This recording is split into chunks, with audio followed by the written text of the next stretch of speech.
ನಾವೆಲ್ಲ ಇಟ್ಟುಕೊಂಡಿದ್ದೇವೆ. ಈ ವಿಶ್ವಾಸವನ್ನು ಪರಮಾತ್ಮ ಸಫಲಗೊಳಿಸಿ ಅಂತ ನಾವು ಪ್ರಾರ್ಥನೆ ಮಾಡ್ತೇವೆ. ಇವತ್ತು ಸರ್ದಾರ್ ಪಟೇಲಿಗೆ ಅವರ ಪುಣ್ಯತಿಥಿ ನಿಮಿತ್ತ ಶ್ರದ್ಧಾಂಜಲಿ ಅರ್ಪಿತ ನಾನು ನನ್ನ ಮಾತಿಗೆ ವಿರಾಮ ಪಡ್ತೇನೆ. ಮತ್ತು ಮಹಿಳಾ ಮೂರನೇದು ವೆಂಕಟೇಶ್ ಪವಾರ್, ನಾಲ್ಕನೇದು ಮಹಿಳೆಯರಲ್ಲಿ ವಿಜಯಲಕ್ಷ್ಮಿ.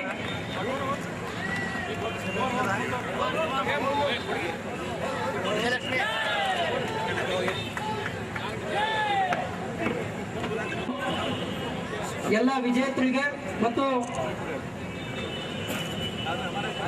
ವಿಜಯಲಕ್ಷ್ಮಿ 1 ಸೆಕೆಂಡ್ ಸ್ವಲ್ಪ ಸರಿ ನೀವು ಸರಿ ಸಿಗ್ತು. ಈಗ ಕಾರ್ಯಕ್ರಮದ ಕೊನೆ ಘಟ್ಟ ಉಕ್ಕಿನ ಮನುಷ್ಯ ಸರ್ದಾರ್ ವಲ್ಲಭಾಯ್ ಪಟೇಲ್ ಅವರ ಲೋಹ ಸಂಗ್ರಹ ಸಮಿತಿ ವತಿಯಿಂದ ಹಮ್ಮಿಕೊಂಡಿರುವಂತಹ ಇವತ್ತಿನ ಏಕತಾ ಓಟ ರನ್ ಫಾರ್ ಯೂನಿಟಿ ಕಾರ್ಯಕ್ರಮದ ಚಾಲನೆಯನ್ನು ಕೊಟ್ಟು ಉದ್ಘಾಟನಾ ಭಾಷಣ ಮಾಡಿರುವಂತಹ ಹಿರಿಯರು ಸ್ವಾತಂತ್ರ್ಯ ಹೋರಾಟಗಾರರಾದಂತಹ ಶ್ರೀ ಆನಂದ್ ಶರ್ಮಾಜಿ ಅವರೇ, ಈ ಕಾರ್ಯಕ್ರಮದಲ್ಲಿ ಲೋಹ ಸಂಗ್ರಹ ಸಮಿತಿಯ ಸಹ ಸಂಚಾಲಕರಾದಂತಹ ವಿದ್ಯಾಸಾಗರ್ ಕುಲಕರ್ಣಿ ಅವರೇ, ಶಿವಯೋಗಿ ನಾಗನಹಳ್ಳಿ ಅವರೇ, ಗುಲ್ಬರ್ಗ ಜಿಲ್ಲೆಯ ಮಾಜಿ ಶಾಸಕರು ಇವು ಮಿತ್ರರಾದಂತಹ ಆತ್ಮೀಯರಾದ ದತ್ತಾತ್ರೇಯ ಪಾಟೀಲ್ ರೇವೂರ್ ಅವರೇ, ವಿಧಾನ ಪರಿಷತ್ತಿನ ಸದಸ್ಯರಾದಂತಹ ಅಮರನಾಥ್ ಪಾಟೀಲ್ ರವರೇ, ಮಾಜಿ ವಿಧಾನ ಪರಿಷತ್ತಿನ ಸದಸ್ಯರು ಮತ್ತು ಹೈದರಾಬಾದ್ ಕರ್ನಾಟಕ ಶಿಕ್ಷಣ ಸಂಸ್ಥೆಯ ಅಧ್ಯಕ್ಷರಾದಂತಹ ಸುಶೀಲ್ ಜಿ ನಮೋಶಿ ಅವರೇ, ರಾಜ್ಕುಮಾರ್ ಪಾಟೀಲ್ ಅವರೇ, ಮಾಂತಗೌಡ ಪಾಟೀಲ್ ಅವರೇ ಮತ್ತು ಗುಲ್ಬರ್ಗ ಈ ಒಂದು ಏಕತಾ ಓಟದ ಸಂಚಾಲಕರಾಗಿರ್ತಕ್ಕಂಥ ಪರಶುರಾಮ್ ಅವರೇ, ಸಹ ಸಂಚಾಲಕರಾದಂತಹ ನಾಮದೇವ್ ರಾಠೋಡ್ ಅವರೇ ಮತ್ತು ಎಲ್ಲ ಜಿಲ್ಲೆಯ ವಿವಿಧ ಸಂಘಟನೆಗಳ ಎಲ್ಲ ಮುಖಂಡರಲ್ಲಿ ಸೇರಿರುವಂತಹ ವಿದ್ಯಾರ್ಥಿನಿಯರೇ, ಹಿರಿಯ ಯುವಕ ಮಿತ್ರರೇ ಮತ್ತು ಮಾಧ್ಯಮದ ಸ್ನೇಹಿತರೆ, ಇದು ಏಕತಾ ಓಟವನ್ನ ನಿಮ್ಮೆಲ್ಲರ ಸಹಕಾರದಿಂದ ಯಶಸ್ವಿಯಾಗಿ ಬರೀ ಗುಲ್ಬರ್ಗ ಜಿಲ್ಲೆಯಲ್ಲಿ ಅಲ್ಲ, ಇಡೀ ದೇಶಾದ್ಯಂತ ಇವತ್ತು ಯಶಸ್ವಿ ಏಕತಾ ಓಟ ಗಿನ್ನಿಸ್ ದಾಖಲೆಗೆ ಇವತ್ತು ಸೇರಿದೆ ಅಂತ ಮಾತನ್ನ ಈ ಸಂದರ್ಭದಲ್ಲಿ ಹೇಳಬೇಕಾಗ್ತದೆ. ಇವತ್ತು ಬ್ರಿಟಿಷರ ಆಡಳಿತ ಕೊನೆಗೊಳ್ಳುತ್ತಲೇ ಭಾರತದ ಮುಖ್ಯವಾಹಿನಿಯಲ್ಲಿ 562 ರಾಜ್ಯಗಳ ರಾಜ್ಯಗಳನ್ನ ಒಗ್ಗೂಡಿಸಲು ಕಟಿಬದ್ಧರಾಗಿ ಶ್ರಮಿಸಿದ ಉಜ್ವಲ ದೇಶದ ಭಕ್ತರಾದಂತಹ ಮಹಾನ್ ಚೇತನ ಸರ್ದಾರ್ ವಲ್ಲಭಾಯ್ ಪಟೇಲ್ ಅವರ 63ನೇ ಪುಣ್ಯ ಸ್ಮರಣೋತ್ಸವದ ಅಂಗವಾಗಿ ಇವತ್ತು ಇಡೀ ದೇಶದಲ್ಲಿ ಲೋಹ ಸಂಗ್ರಹ ಅಭಿಯಾನದ ಒಂದು ಏನು ಗುಜರಾತ್ ನಲ್ಲಿ ವಡೋದರದಲ್ಲಿ ನಿರ್ಮಾಣ ಮಾಡತಕ್ಕಂತ ಐತಿಹಾಸಿಕ 182 ಮೀಟರ್ ಎತ್ತರದ ಆ ಒಂದು ಮೂರ್ತಿ ಸ್ಥಾಪನೆಯ ನಿಮಿತ್ತವಾಗಿ ಲೋಹ ಸಂಗ್ರಹ ಅಭಿಯಾನ ಸಮಿತಿ ರಾಷ್ಟ್ರೀಯ ಅಧ್ಯಕ್ಷರಾದಂತಹ ಸನ್ಮಾನ್ಯ ನರೇಂದ್ರ ಮೋದಿ ಅವರು ಈ ಕಾರ್ಯಕ್ರಮಕ್ಕೆ ಇಡೀ ದೇಶದಂತ ಇವತ್ತು 8 ಗಂಟೆಗೆ ಚಾಲನೆ ಕೊಡುವ ಮುಖಾಂತರ ಇವತ್ತು ಗುಲ್ಬರ್ಗದಲ್ಲಿ ನಮ್ಮ ಸ್ವತಂತ್ರ ಹೋರಾಟಗಾರರಾದಂತ ಶ್ರೀ ಆನಂದ್ ಶರ್ಮಾ ಅವರು ಚಾಲನೆ ಕೊಡುವ ಮುಖಾಂತರ ಈ ಭಾಗದ ವಿಶೇಷವಾಗಿ ಹೈದರಾಬಾದ್ ಕರ್ನಾಟಕದ ಸ್ವತಂತ್ರ ಹೋರಾಟಗಾರರಲ್ಲಿ ಇವತ್ತು ದಿವಂಗತ ಸರ್ದಾರ್ ಶ್ಯಾಮಗೌಡರಾಗಿರ್ಬೋದು, ಸ್ವಾಮಿ ರಮಾನಂದ ತೀರ್ಥರಾಗಿರ್ಬೋದು, ಹಲವಾರು ಈ ಭಾಗದ ವಿಶೇಷವಾಗಿ ಹೈದರಾಬಾದ್ ಕರ್ನಾಟಕದ ಒಂದು ನಮಗೆ ವಿಮೋಚನೆ ಕೊಡಲಿಕ್ಕೆ ಹೋರಾಟ ಮಾಡಿದಂತ ಹಲವಾರು ನಾಯಕರ ಜೊತೆಗೆ ಸರ್ದಾರ್ ವಲ್ಲಭಾಯ್ ಪಟೇಲ್ ರವರ ಒಂದು ಕೊಡುಗೆ ಅಪಾರವಾದಂತ ಮಾತನ್ನು ಈ ಸಂದರ್ಭದಲ್ಲಿ ಹೇಳೋದ್ರ ಮುಖಾಂತರ ಇವತ್ತೇನೋ ಈ ಕಾರ್ಯಕ್ರಮದಲ್ಲಿ ಸಹಕಾರ ಕೊಟ್ಟು ಈ ಕಾರ್ಯಕ್ರಮ ಉದ್ಘಾಟನೆ ನೆರವೇರಿಸಿದಂತ ಆನಂದ್ ಶರ್ಮಾ ಅವರು ಸರ್ದಾರ್ ವಲ್ಲಭಾಯ್ ಪಟೇಲ್ ರವರ ಬಗ್ಗೆ ಅವರ ಮಾರ್ಗದರ್ಶನ ಮುಂದಿನ ಯುವ ಪೀಳಿಗೆಗೆ, ಈ ಒಂದು ದೇಶದ ಯುವಕರಿಗೆ ಒಂದು ದೇಶದ ಐಕ್ಯತೆಯ ಬಗ್ಗೆ ಈ ಕಾರ್ಯಕ್ರಮದಲ್ಲಿ ಜನವರಿ 26ರವರೆಗೆ ನಡೆಯುವಂತಹ ಈ ಒಂದು ಕಾರ್ಯಕ್ರಮದಲ್ಲಿ ಎಲ್ಲರ ಸಹಕಾರ ಅಗತ್ಯ ಅಂತಕ್ಕಂಥ ಮಾತನ್ನು ಈ ಸಂದರ್ಭದಲ್ಲಿ ಹೇಳಿ ಈ ಕಾರ್ಯಕ್ರಮದಲ್ಲಿ ನಾನು ಹೆಚ್ಚಿಗೆ ಮಾತನಾಡಲಿಕ್ಕೆ ಹೋದ್ರೆ ಸರ್ದಾರ್ ವಲ್ಲಭಾಯ್ ಪಟೇಲ್ ಅವರ ಆದರ್ಶಗಳನ್ನ, ಅವರ ತತ್ವಗಳನ್ನ ನಮ್ಮ ಯುವ ಪೀಳಿಗೆ ಜೀವನದಲ್ಲಿ ಅಳವಡಿಸಿಕೊಂಡು ಇವತ್ತು ದೇಶದ ಇವತ್ತು ಮಹಾನ್ ನಾಯಕ ಸರ್ದಾರ್ ವಲ್ಲಭಾಯ್ ಪಟೇಲ್ ಅವರ ಒಂದು ಮೂರ್ತಿಗೆ ನಾವು ಹೆಚ್ಚಿನ ತನೋಮನ ಧನ ಇವತ್ತು ಅಷ್ಟೇ ಅಲ್ಲ, ನಮ್ಮ ಲೋಹ ಸಂಗ್ರಹ ಅಭಿಯಾನದಲ್ಲಿ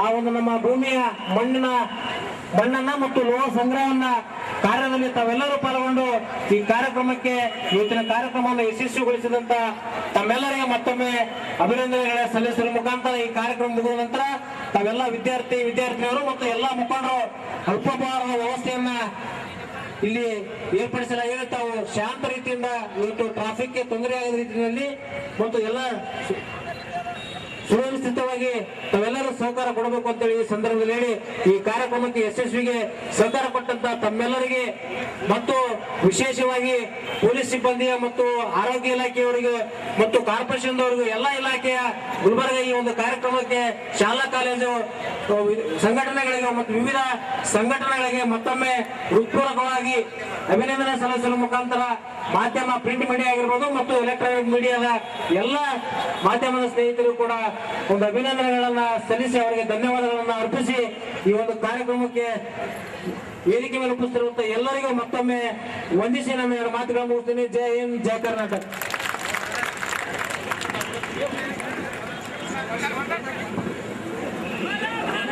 ಕಾಲೇಜುಗಳಿಗೆ ಹೋಗಿದಂತ ಎಲ್ಲ ವಿದ್ಯಾರ್ಥಿಗಳಿಗೆ ಕಾಲೇಜ್ ಪ್ರಮುಖರಿಗೆ ಬಂದು ವೇದಿಕೆ ಮೇಲೆ ಕಾಲೇಜ್ ಪ್ರಮುಖರನ್ನು ಕಾಲೇಜಿಗೆ ಒಂದೊಂದು ಪ್ರಮುಖರು ಬಂದು ಸರ್ಟಿಫಿಕೇಟ್ ಅನ್ನ ತೆಗೆದುಕೊಳ್ಬೇಕು. ಆಮೇಲೆ ಕಾಲೇಜ್ ಎಲ್ಲ ವಿದ್ಯಾರ್ಥಿಗಳಿಗೆ ಕಾಲೇಜಿನಲ್ಲಿ ತಂದು ವಿತರಿಸಲಾಗುತ್ತದೆ. ದಯವಿಟ್ಟು ಸಮಯದ ಅಭಾವ ಇರೋದ್ರಿಂದ ಎಲ್ಲ ಕಾಲೇಜಿನ ಎಲ್ಲ ಪ್ರತಿನಿಧಿಗಳಿಗೆ ಸರ್ಟಿಫಿಕೇಟ್ ಅನ್ನು ಕೊಡಲ್ಲ. ಈಗ ಆಯಾ ಕಾಲೇಜಿನ ಪ್ರಮುಖರು ಬಂದು ಒಂದೊಂದು ಸರ್ಟಿಫಿಕೇಟ್ ಅನ್ನು ತೆಗೆದುಕೊಳ್ಬೇಕಾಗಿ ವಿನಂತಿ.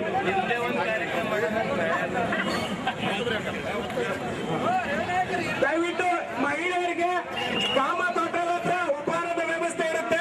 ಎಲ್ಲ ಮಹಿಳೆಯರು ಕಾಮತ್ ಹೋಟೆಲ್ ಹತ್ರ ಉಪಹಾರ ಸೇವಿಸಿಕೊಂಡು ಹೋಗ್ಬೇಕಾಗಿದ್ದು ವಿನಂತಿಸಿಕೊಳ್ಳುತ್ತೆ. ಈಗ ಶ್ರೀಗಿರು ವಿದ್ಯಾಪೀಠ ಕಣದಾಳ್ ಅವರ ಕಾಲೇಜಿನ ಪ್ರತಿನಿಧಿಗಳು ಬಂದು ಒಂದು ಸರ್ಟಿಫಿಕೇಟ್ ತಗೊಂಡು ಹೋಗ್ಬೇಕು.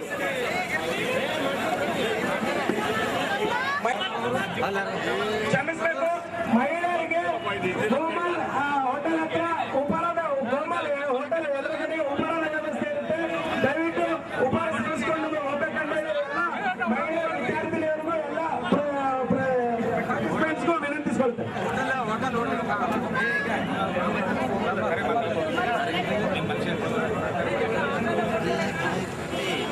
ದಯವಿಟ್ಟು ಎಲ್ಲ ಮಹಿಳೆಯರು ಕೋಮಲ್ ಕೆಫೆ ಎದುರುಗಡೆ ಇರೋ ಕೋಮಲ್ ಕೆಫೆ ಎದುರಿಗೆ ಉಪಹಾರದ ವ್ಯವಸ್ಥೆ ಇರುತ್ತೆ. ಎಲ್ಲರೂ ಉಪಹಾರ ಸೇವಿಸ್ಕೊಂಡು ಹೋಗ್ಬೇಕು.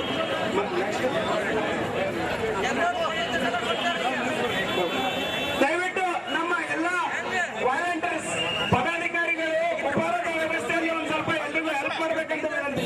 ದಯವಿಟ್ಟು ಎಲ್ಲ ವಾಲಂಟಿಯರ್ಸ್ ಮತ್ತು ನಮ್ಮ ಪದಾಧಿಕಾರಿಗಳು ಉಪಹಾರಕ್ಕೆ ಹೋಗಬೇಕಾಗಿ ವಿನಂತಿ.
ಅಧ್ಯಕ್ಷ ಸಂಚಾಲಕರಾದಂಥ ವೆಂಕಟೇಶ್ ವೀರಣ್ಣವರ ಮಾರ್ಗದರ್ಶನ ಮುಖಾಂತರ ನಮ್ಮ ಗುಲ್ಬರ್ಗ ಜಿಲ್ಲೆಯಲ್ಲಿ ನಮ್ಮನ್ನು ಗುಲ್ಬರ್ಗ ಜಿಲ್ಲೆಯ ಸಂಚಾಲಕರನ್ನು ಮಾಡಿ ಇಡೀ ರಾಷ್ಟ್ರಾದ್ಯಂತ ಒಂದು ಏಕತಾ ಓಟ ರಾಷ್ಟ್ರೀಯ ಅಧ್ಯಕ್ಷರಾದಂಥ ನರೇಂದ್ರ ಮೋದಿಯವರು ಚಾಲನೆ ಕೊಡೋದ್ರ ಮುಖಾಂತರ ಇಡೀ ವಿಶ್ವ ದಾಖಲೆಯನ್ನು ಮಾಡ್ತಕ್ಕಂಥ ಇವತ್ತಿನ ದಿವಸ ಸರ್ದಾರ್ ವಲ್ಲಭಭಾಯಿ ಪಟೇಲ್ ಅವರ ಪುಣ್ಯತಿಥಿ ಅಂಗವಾಗಿ ಇವತ್ತೇನು ಗೋವಾ ಸಂಘ ಒಂದು ಸರ್ದಾರ್ ವಲ್ಲಭಭಾಯಿ ಪಟೇಲ್ ಅವರ ಮೂರ್ತಿಗೆ ಚಾಲನೆ ಕೊಡುವಂಥ ಕಾರ್ಯಕ್ರಮ ಲೋಹ ಸಂಗ್ರಹ ಕಾರ್ಯಕ್ರಮ ಜನವರಿ 15ರಿಂದ 26ರ ನಡೆಯುವಂಥ ಲೋಹ ಸಂಗ್ರಹ ಕಾರ್ಯಕ್ರಮಕ್ಕೆ ಇವತ್ತು ಇಡೀ ನಮ್ಮ ದೇಶದ ಯಾವ ರೀತಿ ಸರ್ದಾರ್ ವಲ್ಲಭಭಾಯಿ ಪಟೇಲ್ ಅವರು 562 ರಾಜ್ಯಗಳು ಒಗ್ಗಟ್ಟಾಗಿ ಭಾರತ ದೇಶದಲ್ಲಿ ಸೇರಿಸುವಂಥ ದಿಕ್ಕಿನಲ್ಲಿ ಕೆಲಸ ಮಾಡಿದರು. ಅದನ್ನು ಇಡೀ ನಮ್ಮ ದೇಶ ಏಕತೆಗಾಗಿ ದೇಶದ ಬಗ್ಗೆ ಸ್ವಾತಂತ್ರ್ಯ ಕೊಟ್ಟಂಥ ಸರ್ದಾರ್ ವಲ್ಲಭಭಾಯಿ ಪಟೇಲ್ ಅವರನ್ನು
ಎಲ್ಲರೂ ಲೈನಿನಲ್ಲಿ ನಿಂತುಕೊಳ್ಳಬೇಕಾಗಿ ಶಿಸ್ತನ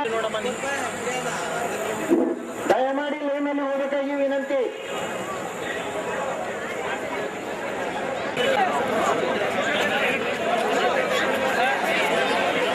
ಕಳಕಳಿಯ ಮನವಿ.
ವಿದ್ಯಾರ್ಥಿನಿಯರು ಲೈನಲ್ಲಿ ನಿಂತುಕೊಳ್ಳಬೇಕಾಗಿ ತಮ್ಮ ಕಳಕಳಿಯ ಮನವಿ. ಕೆಲವೇ ಕ್ಷಣಗಳಲ್ಲಿ